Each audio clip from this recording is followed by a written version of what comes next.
Hello, my people. No cause for alarm. Our own Super Eagle, Victor Osimhen, don't get the green light now. Yes, to join the other Super Eagles for Boake. Yes, for the match against the semi-final tie against South Africa. Yes, and I know say when the other Super Eagles in the training no day, and when those ones leave, to Boaken be no follow, and everybody tension everywhere, but one year saying be get one belly problem, but in don't deal okay now they don't cross-examine him his feet and he don't get the green light to go. So now I'm gonna listen to this updates for person where they on ground, yes, for code the VOA.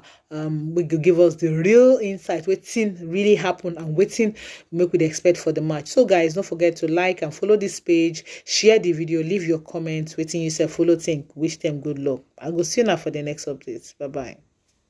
Luckily for Nigerians, there's no bad news concerning Osimhen any longer. Last night, news broke that Osimhen had some abdominal problems, so he could not fly with the rest of the Super Eagles squad to Boake. We saw them leave for Boake and arrive Boake last night, but Osimhen left for Boake today, and he trained with the Super Eagles squad, had the last training with the Super Eagles squad, so definitely he has been given the green light for selection for tomorrow's game. So Osimhen, as it stands, is fit for the game against South Africa tomorrow. So the news, and now that we're talking about training and preparation for this big game in Boake, so they finally left Abidjan. Let us in on some possible lineup.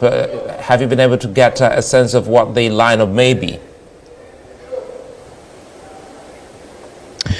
Well, the lineup usually comes out an hour before the game, but the coach has almost always been consistent with his lineup. Now he has a team that is winning. He has a lineup that gives the victories. Even if so many might complain that Nigeria just keeps winning with just a goal, but a goal gives you the much needed victory to move to the next round. So I think definitely we have the star man, that's Victor Osimhen, who is ready for selection. And there's Moses Simon, Ademola Lookman, who the combination on the wings has been strong this tournament. We've also seen Olaino, who's been a big man in defense for Nigeria. There's William Troost Ekong, who is the captain. There is Shemi Ajayi. There's Calvin Bassey. So, like we already know, the coach plays a 3-4-3 formation or a 5-3-1 formation. I think the coach will most likely want to stick with that formation, knowing that with that particular formation, he has a high chance of not even conceding a goal. As it stands, Nigeria is the only team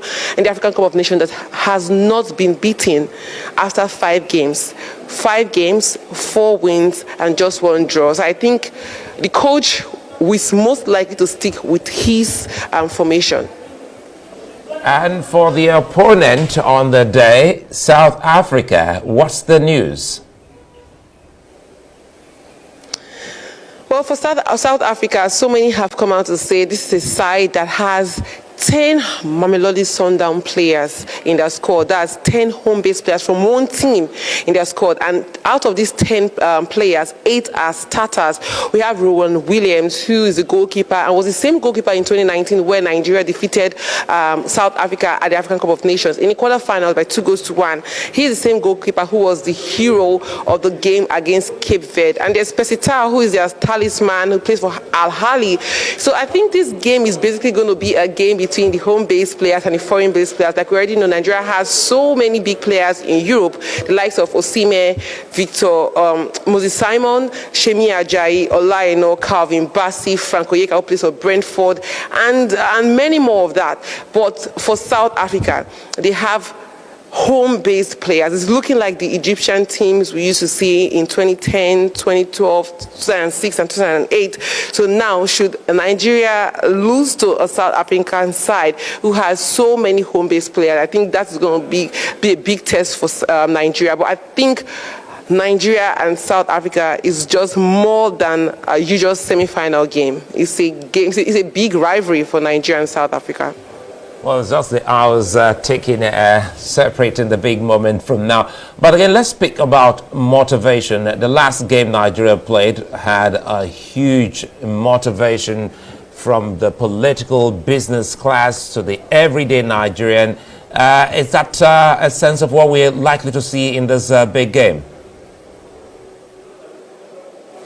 I'm definitely Sly, you know, when success has so many followers, or success drags so many people towards it. Now the Super Eagles are flying. Super Eagles, before this stage, no one thought they would get this far. We've seen so many big names come in to support the team, and even before the last game, we had the likes of Okocha in camp to motivate the players. We had Segun Odegbami coming into camp to talk to these players. We've had so many big names come to talk to these players. But beyond that particular motivation, these players are motivated on their own. We have so many young players in the team. Nigeria has a fairly young squad, knowing that about 8 of them are making their debut at the African Cup of Nations. So I think they want to win. They have seen the likes of Kenneth Omeru and Ahmed Musa, who are still in the squad. These 2 players won the 2013 African Cup of Nations in South Africa, and now they will play against South Africa. I think they know what it takes. They know what is against them, and they know that